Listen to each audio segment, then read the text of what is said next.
Twitter is an incredibly powerful online news and social networking service.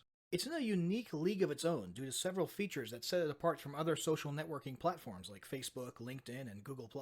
Firstly, one of the main functions and uses of Twitter is as a news and events broadcasting channel. In many ways, it's more like a news ticker than a social networking platform, albeit a news ticker where you get to choose what news you want to hear about by choosing who you follow. In fact, it's become a must-have resource for news networks and journalists who want to stay in the know about anything newsworthy happening in their areas. Journalists make up almost 25% of all verified Twitter accounts. Secondly, Twitter is all about short burst broadcasts. All posts consist of tiny bite-sized messages called tweets of 140 characters or less, or some combination of video, images, and text. Users can broadcast and receive these messages via SMS, mobile app, and Twitter website interface. Interaction with these posts can take the form of replies, likes, and retweets, with the latter being the ultimate sign of a successful tweet. For businesses and organizations, Twitter is used not only as a place to network and broadcast news, but also as a way to keep audiences updated about content published elsewhere. For example, some businesses primarily use Twitter as the "hey look" step in their content marketing plan, in which they simply tweet every time they publish a new blog post on their website or a new video to their YouTube channel. Bottom line, Twitter is a powerful, short and sweet social broadcasting platform that can play a very significant and positive role in any business's online marketing strategy. Why advertise on Twitter? Advertising on Twitter could be one of the most impactful decisions you make in your business's online marketing strategy. Why? Because of the sheer numbers, for starters.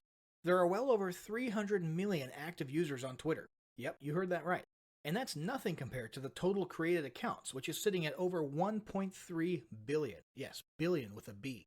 Of that gargantuan amount, around half, 550 million, actually ever tweet, and another 500 million visit the site each month to read tweets and news without logging into their accounts. 1/3 of all US social media users are on Twitter, and 80% of active users access the site via mobile. These days, anyone who is anyone is on Twitter, including over 80% of the world's leaders. So that's all well and good from a purely personal perspective. Clearly the numbers are there. But what about business? Why should you market and advertise on Twitter?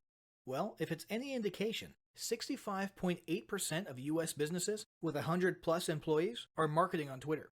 58% of the world's top brands have built and maintained enormous Twitter followings of 100,000 or more. And how active are all these businesses on Twitter? 90% of them tweet more than once per day.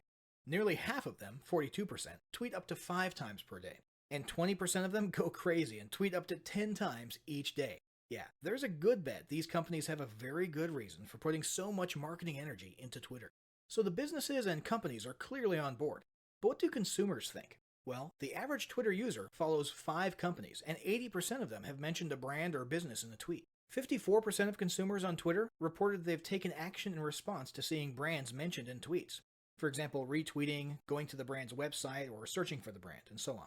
To finally drive the point home, Twitter revealed in 2016 that total paid ad engagements had grown a whopping 208% year on year. Yikes. So, to conclude, the question clearly isn't whether or not you should be advertising on Twitter. The question is, what are you waiting for?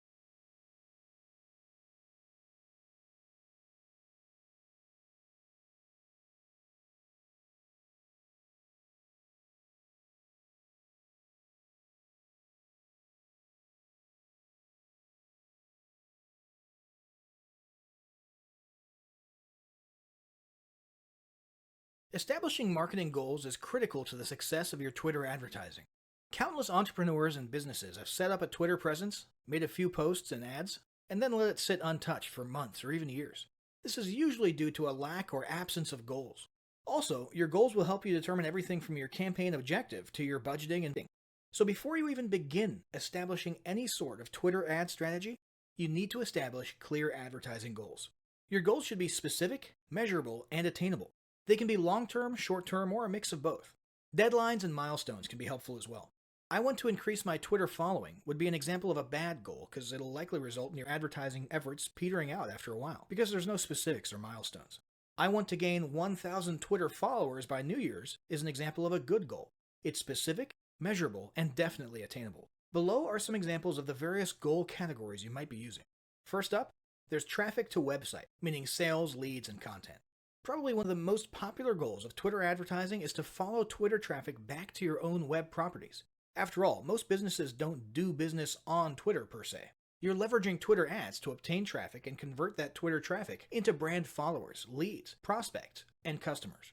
So maybe your goal is to get people to a landing page with a free offer where they can subscribe to your list and become a lead. Maybe they're being sent to a sales page or an e-commerce store. Maybe you just want to do some content marketing and send them to your blog so you can cookie them with a pixel and create a warm retargeting audience that you can advertise to later on.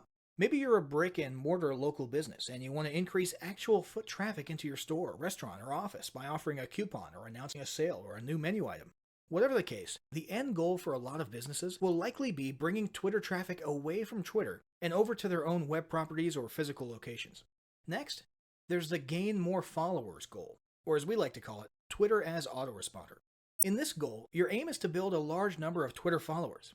The reason we also refer to this as Twitter as autoresponder is because the main sought-after benefit here is to increase the number of people who will see your tweets in their Twitter feeds. In this sense, your tweets become similar to sending out email broadcasts via your autoresponder. If you grow a large enough Twitter following, this can be very beneficial, and if your content is engaging enough to get a lot of traction in the form of likes, replies, and retweets, you can significantly increase the range of your organic reach into people's news feeds, to a point where your organic tweets are almost as far-reaching and effective as your paid ads. Next, let's talk about PR and company news. Sponsored tweets can be a great way to enhance your brand's public image and share a little about your company culture. People enjoy seeing the other side of a business.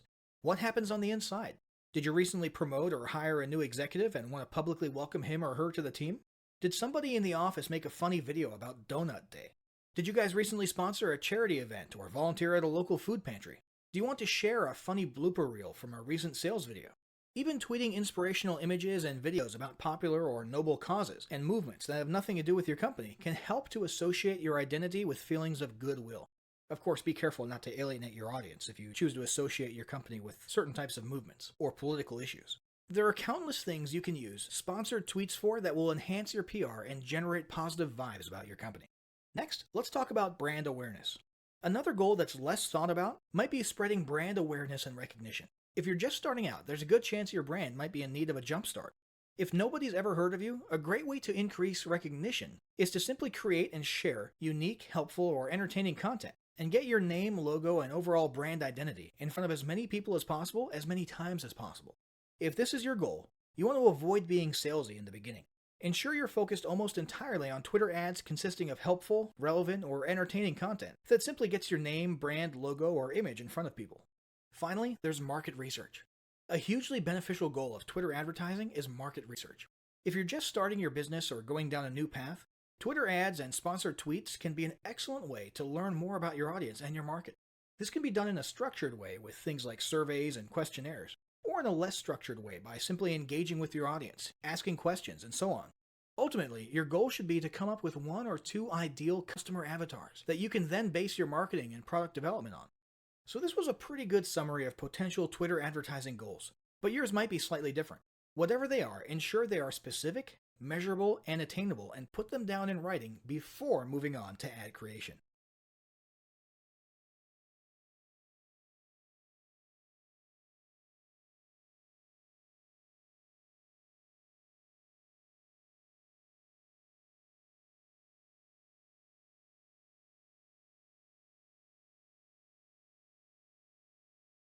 So, hopefully by now you've established your Twitter advertising goals. Now it's time to create a campaign, and the first step is deciding on a campaign type.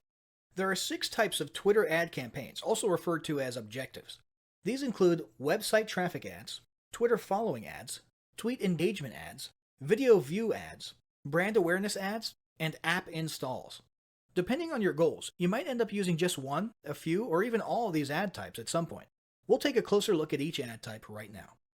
First, one of the most common Twitter ad types is website clicks or website traffic. This is more or less exactly what it sounds like. Use this ad type to send traffic from Twitter to your website, a squeeze page, sales page, e-commerce store, or a piece of content like a blog post or article. For your ad creative, you can use either a website card or other media, or even just a textual tweet. Ideally, you'll want to include a very clear call to action in your ad to encourage people to not only click, but also to follow through with certain actions on your website or page.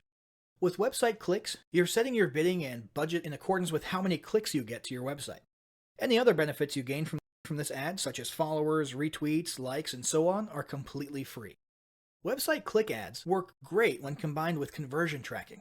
Simply place your Twitter website tag, which is the name Twitter uses for their tracking pixels, on the appropriate page for the type of action you're tracking. For example, if you're collecting leads, place your code on the thank you page. The number of people tracked as arriving on that page tells you how many people filled out your lead form. We'll discuss more about conversion tracking and analysis later.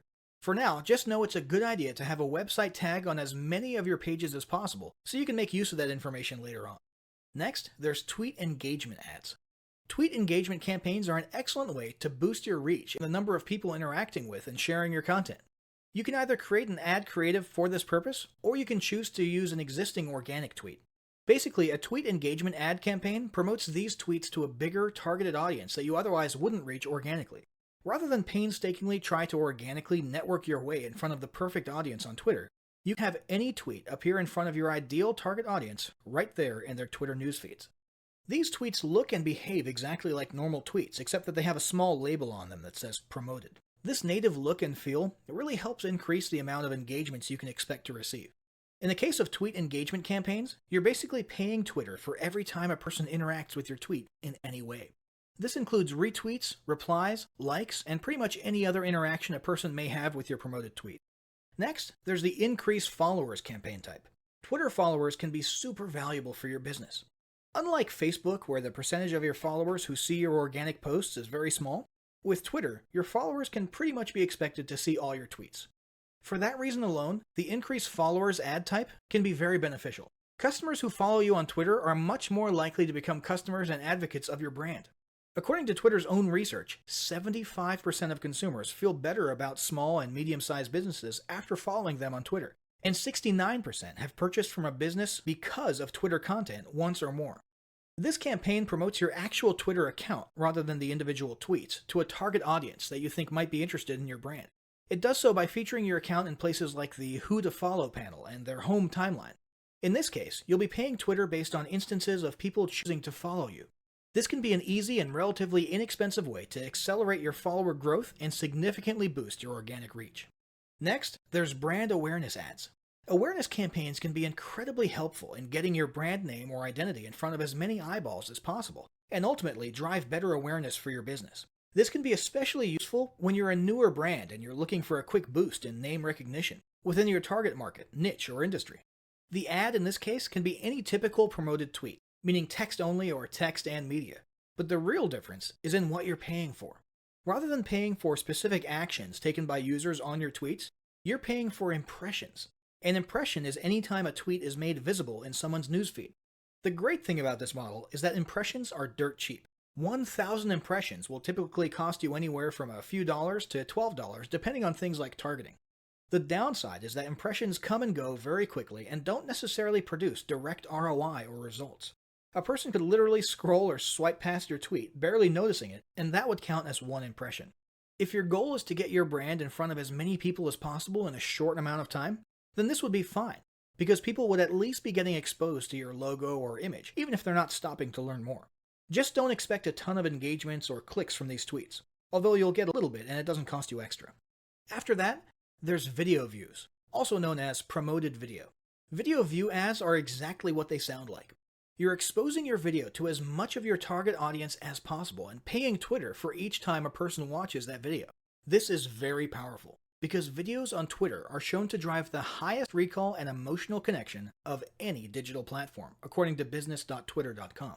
Another recent addition that makes this advertising tool even more powerful is the autoplay feature, which causes your video ad to automatically start playing with no sound as users scroll past it in their timelines. This dramatically boosts interactions and views. Now, since you're lining Twitter's pockets, they allow you more freedom with videos than organic video tweets. File size can be huge, but they recommend you keep it under 1 gigabyte. Maximum length is typically 2 minutes and 20 seconds, but you're allowed to ask them directly for up to 10 minutes and they might approve you for that. Frame rate should be 29.97 or higher, and videos ideally should be at least 720p resolution or higher for that nice crisp look. Keep in mind, they're trying to keep Twitter timelines pretty. Twitter recommends you have a good CTA or call to action in the textual part of your tweet, namely a CTA explaining why they should watch your video. This will encourage people to stop as they're swiping or scrolling by and actually take time to view. They also recommend you get the meat and potatoes of your message out clearly in the first 15 seconds and keep the rest of your message short and sweet. Now, a quick warning here. Twitter considers any instance of autoplay in the timeline at 50% view, lasting 2 seconds or more, to be a chargeable video view. This isn't terrible, and in fact most platforms are starting to lean towards this form of charging. But it's important to note because it means you'll be paying even if people don't unmute or click to enlarge your video. This shouldn't discourage you, but just be aware of it when you're establishing your budget and your bidding. Last but not least, there's app installs and app re-engagement. This is a very powerful feature of Twitter advertising. This only applies to you if you have a mobile app of some sort, and if you do, you can create a promoted tweet that actually connects to your app on the App Store and pay Twitter for each time a person installs your app on their device. Beyond that, if you're looking to get more people to open that app later on, you can create Twitter ads that cause the app to open up on their device. This can be a great way to keep your mobile audience thinking about your brand or engaging with your software or content. You can choose to pay Twitter for clicks to install or for actually completed installations. And of course, you can pay them for clicks to open the app in the case of the app re-engagement ads. So, now that you've got a handle on creating Twitter ads, how do you ensure they're performing as well as they could, and how do you capitalize on that traffic you just paid good money for? That's what we'll be covering in the next section.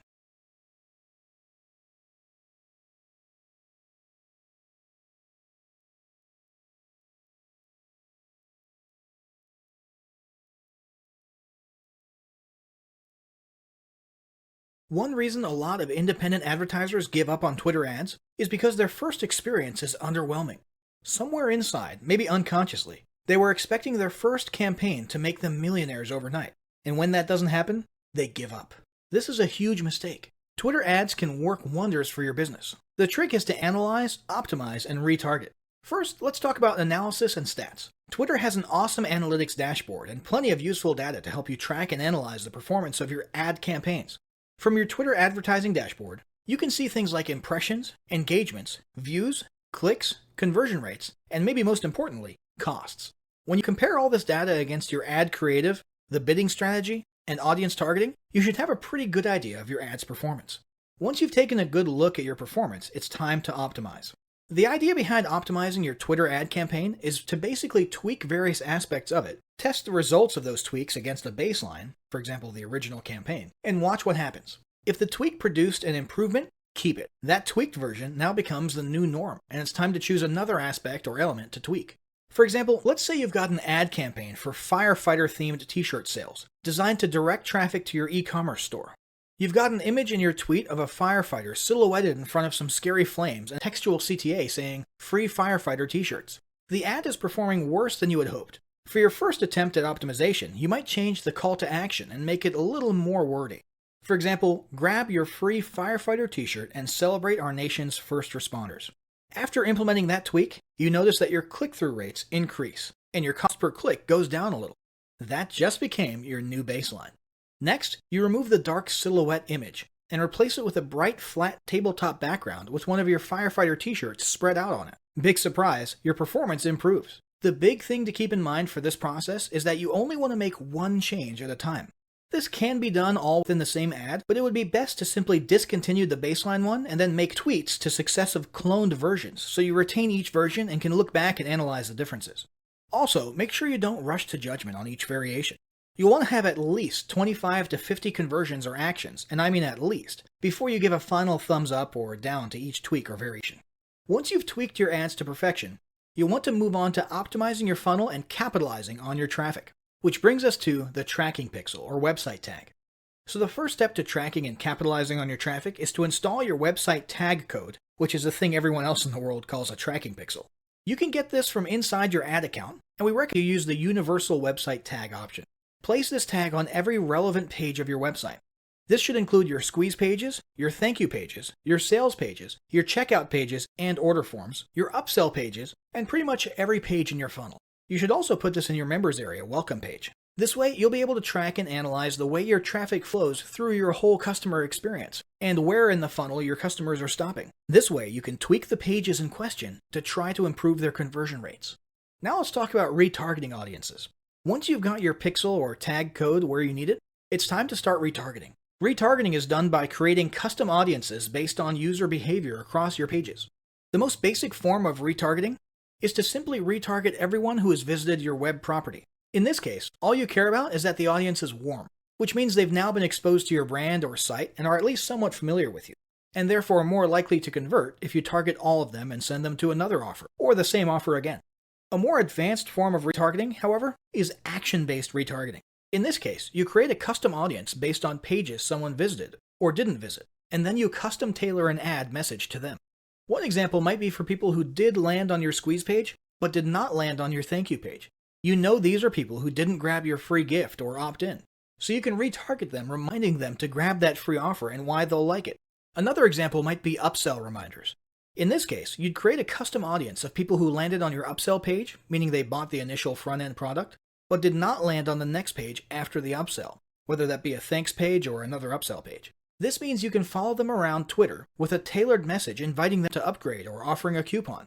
This same method can be applied to the e-commerce realm simply by placing your code on your order page and also on the post-purchase or success page and targeting those who hit the former but not the latter. This is commonly referred to as shopping cart abandoner recovery. So there you have it, a clear strategy for leveraging paid ads on Twitter. But none of it will count for anything if you don't apply what you've learned. Make sure either you or your team start implementing what you've learned right away using the battle plan below. Step 1. Establish your big picture Twitter advertising goals and ensure they're specific, measurable, and attainable. Step 2. Choose an appropriate ad type or objective. Step 3. Make your targeting and budget decisions for your first ad in accordance with the goals you established at the beginning. Step 4. Design an ad creative that's eye-catching and engaging.